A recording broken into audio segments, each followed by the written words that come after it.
Film dibuka dengan seorang polisi bernama Tom Brand yang merasa bosan di tengah malam. Karena gabut, ia keluar rumah dan mendapati 3 pria tengah membobol mobil.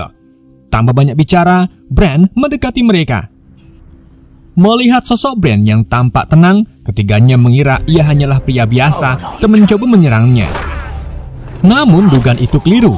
Brand langsung menghajar mereka habis-habisan.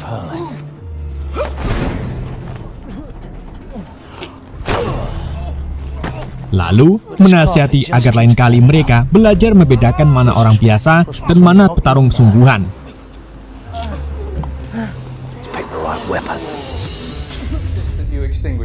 Keesokan harinya, Brand dipanggil atasannya karena tindak kekerasan yang ia lakukan. Ia diingatkan bahwa sebelumnya pernah menghajar remaja di tempat biliar hingga pingsan, dan kini kembali membuat 3 pria babak belur. Sang atasan memperingatkan jika hal serupa terulang lagi, Brand akan dikeluarkan dari kepolisian. Namun bukannya takut, Brand justru membalas menantangnya dan menyebut bahwa caranya itu adalah satu-satunya jalan untuk menegakkan hukum. Ia bahkan mengancam akan melakukan hal lebih buruk lagi bila dipecat.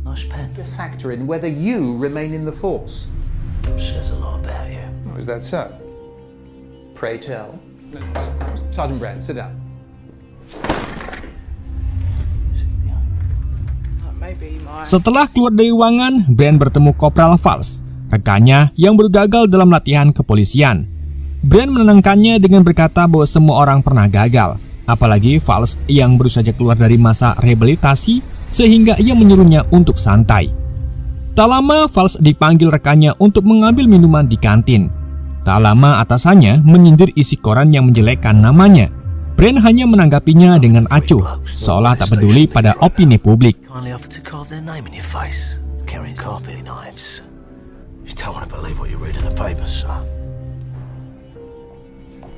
Tak lama kemudian, Brand menerima kabar duka. Istri dari rekannya, Inspektur Robert, meninggal dunia. Ia pun datang ke rumah duka untuk menyampaikan belasungkawa dan menemani Robert hingga pemakaman usai. Seusai pemakaman, mereka berdua pergi ke warung jamu dan menghabiskan malam dengan mabuk berat.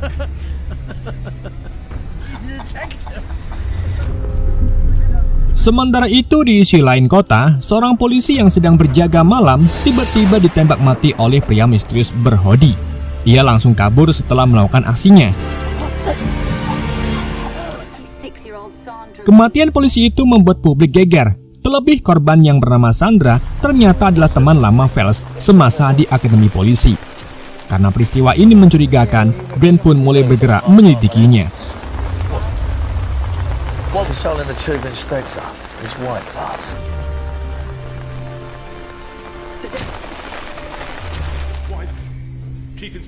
Keesokan harinya, kantor kepolisian kedatangan perwira baru bernama Porter Nash. Di hari pertamanya, ia sudah jadi bahan ejekan karena rumor kelainan keseksualnya yang suka sesama jenis. Dalam rapat resmi, kepala polisi memperkenalkan Nash sebagai inspektur baru menggantikan Robert yang tengah cuti panjang. Ia berharap Nash dapat memperbaiki citra kepolisian yang sedang kacau karena meningkatnya kriminalitas.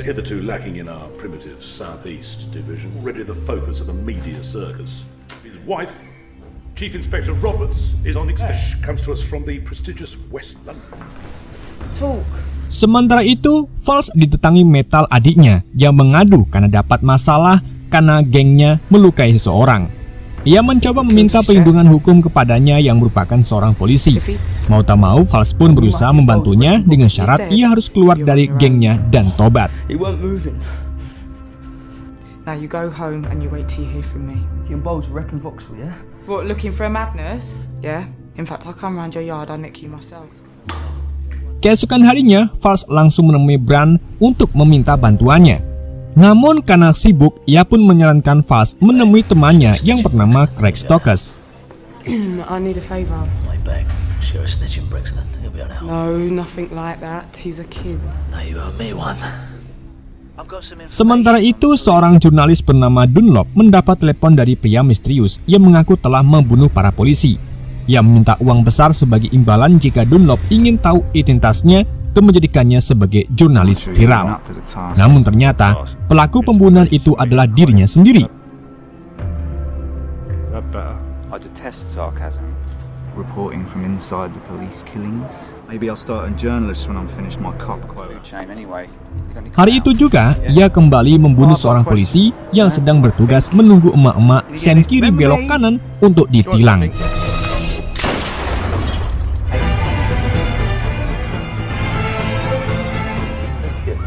Di waktu yang sama, Nas mulai berbincang dengan Brand membahas reputasi buruknya di sebuah angkringan.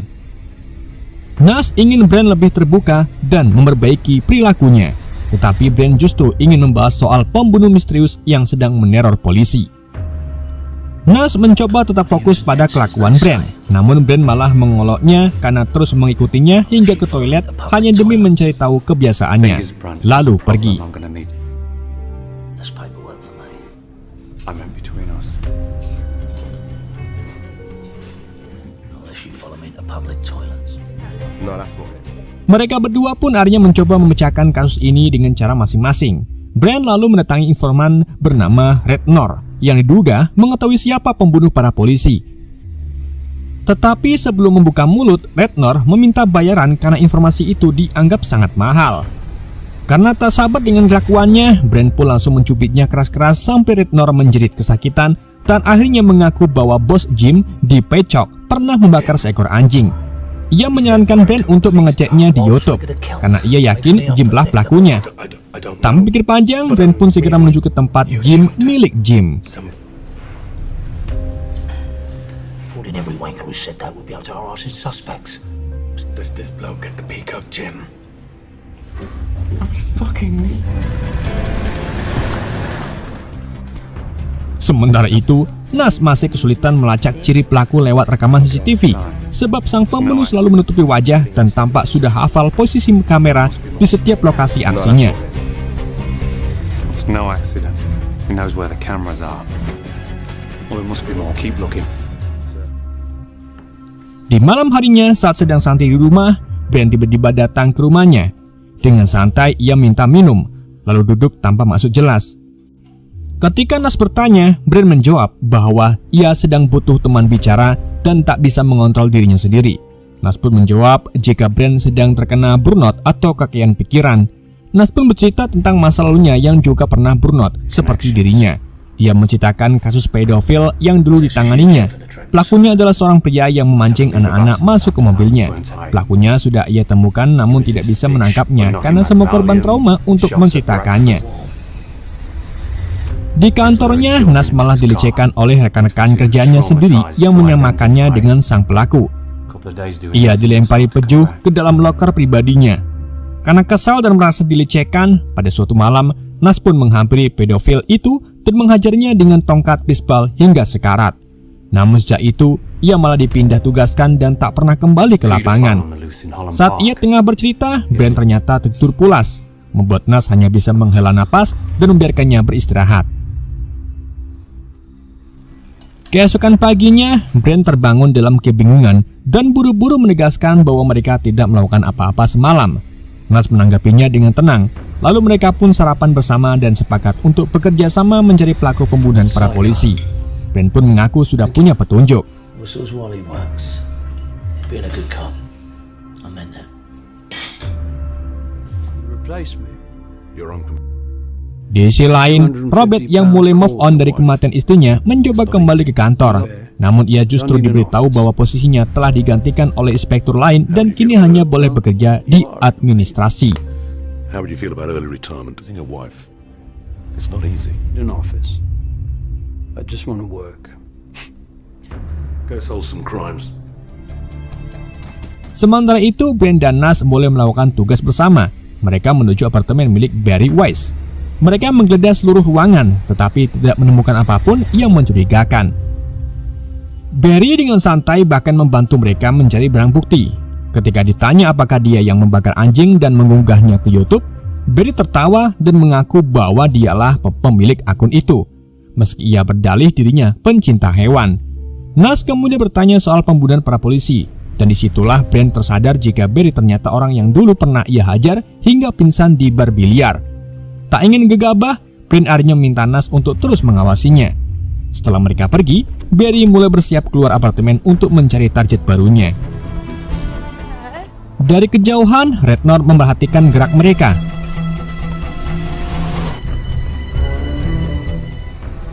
Robert yang tak memasalahkan posisinya digantikan memutuskan pulang ke apartemen. Namun tanpa ia sadari, Barry diam-diam telah mengincarnya.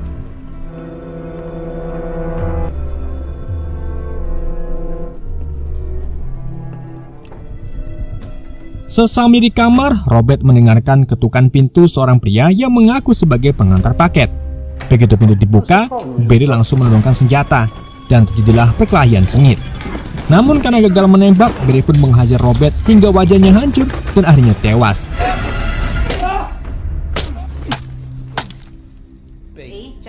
Setelah itu, Barry dengan tenang membersihkan diri, menonton televisi sejenak, lalu membakar apartemen tersebut sebelum meninggalkan lokasi. Ia kemudian menuju ke parkiran dan menyimpan sejumlah alat di bagasi mobil rusak, lalu pergi begitu saja. Namun tak disangka, Rednor yang sejak tadi membuntutinya langsung memeriksa barang bukti yang disimpan di mobil itu.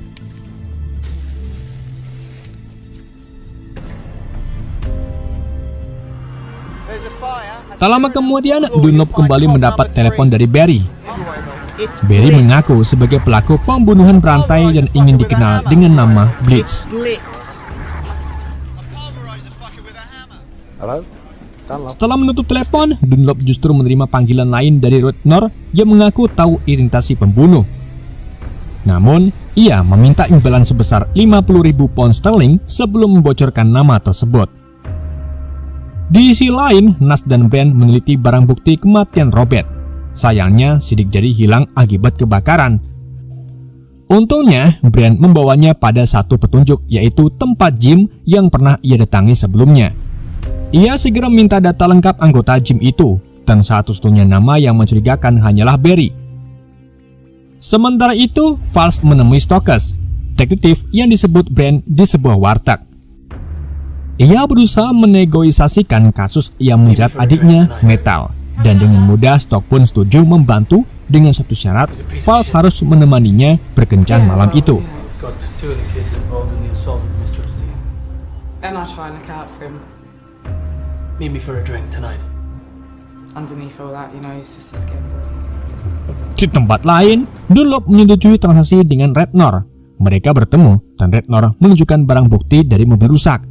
Ia kemudian meminta Dunlop memperhatikan uangnya terlebih dahulu. Namun ketika mereka berdua meninggalkan tempat itu untuk menghitung uang, Barry tiba-tiba muncul dan mengambil kembali barang bukti tersebut. Rednor kemudian ke toilet untuk menghitung uangnya, sedang Dunlop menunggu di kafe.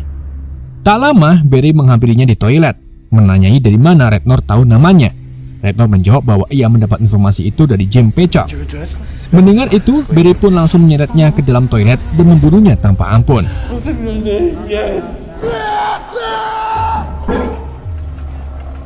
Kematian Rednor tentu saja membuat Dunlop ikut terseret sebagai saksi. Nas dan Brand pun menginterogasinya. Dunlop menjelaskan bahwa ia hanya berusaha mencari tahu pelaku sebenarnya.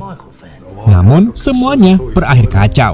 Can I remind you that people are being killed here, That mister? man behind the bar says you was with him in that toilet for a good 10 minutes. Good car park. It's a black Jaguar, Bay 23. Had you down as a Cutler George Michael fan? Di sisi lain, Falls yang baru saja menghabiskan malam bersama Stokes berpamitan untuk pulang. Tanpa mereka sadari, Blitz sudah mengintai. Tak lama, Falls pun tiba di rumah dan hendak masuk. Namun Barry tiba-tiba muncul dan menyerangnya. Metal mencoba menolong, tapi justru menjadi korban. Barry membunuhnya secara brutal dengan menginjak lehernya hingga patah. Setelah itu, Barry pergi meninggalkan mereka begitu saja. Mendengar kabar tersebut, Craig langsung bergegas ke rumah Falls. Namun Brand menenangkannya dengan mengatakan bahwa Falls selamat, hanya adiknya yang tewas. Someone got killed. Kekejaman Blitz kali ini sudah di luar batas. Brand pun benar-benar murka dan bersumpah akan menangkapnya. Very wise. I know it. Kid jumped in, hoodie. Got his ticket punched. Big and white. Big and white. Keesokan harinya, Brand dan Nas sepakat menyiarkan wajah Barry Weiss ke media sebagai buronan utama kasus pembunuhan polisi. Tim pun segera bergerak memburu Barry yang duga bersembunyi di sebuah hotel. Saat penggerbekan berlangsung, Barry berusaha kabur dan sempat menghajar salah satu petugas. Pengejaran pun terjadi hingga ke rel kereta.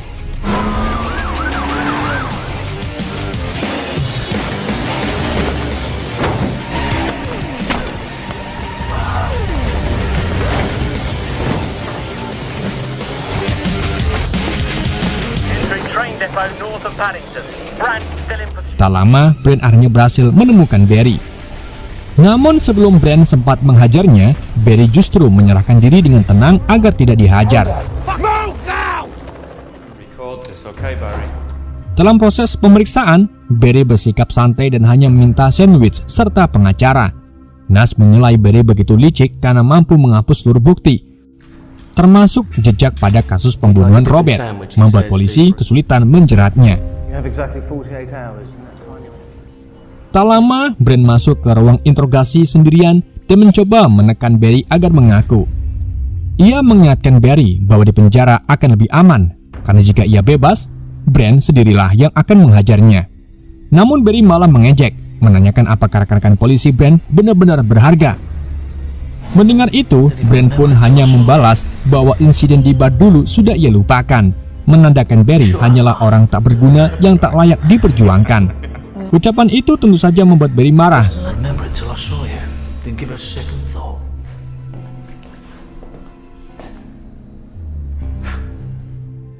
Sementara itu, Fals yang terpukul atas kematian Metal kembali terjerumus ke lingkaran gelap. Ia menggelar pesta narkoboy di rumahnya hingga Brand dan Craig datang menolong. Fals yang histeris akhirnya berhasil ditenangkan. Lalu setelah itu ia menceritakan kesedihannya.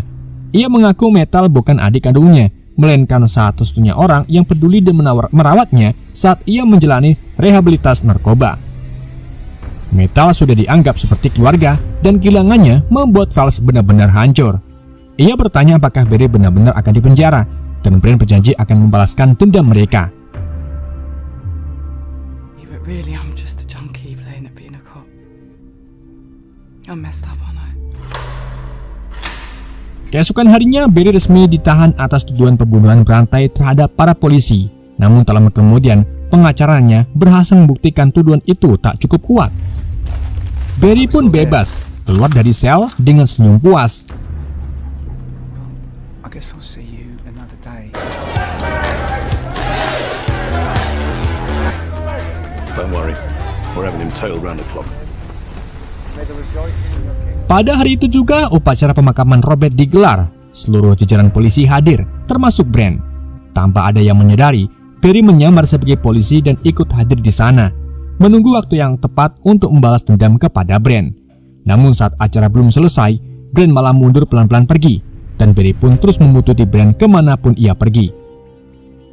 Hingga akhirnya, di atas sebuah atap gedung, Barry muncul kembali dan menodongkan senjata, memerintahkan Brand tiarap karena ia ingin menembaknya. Namun saat Brand menoleh, ternyata yang ia bidik adalah Nas. Seketika Brand pun muncul dari belakang dan langsung menghajarnya tanpa ampun. Kali ini Nas tak lagi menahan Brand untuk menghabisinya. Meski wajahnya remuk, Barry masih sempat senyum sombong dan menantang Brand, yakin bahwa Brand tak punya bukti untuk menjeratnya. Tapi tanpa banyak kata, Brand pun mengakhiri semuanya dengan satu tembakan di kelapa, hingga Barry tewas seketika, dan kisah pun berakhir di sana.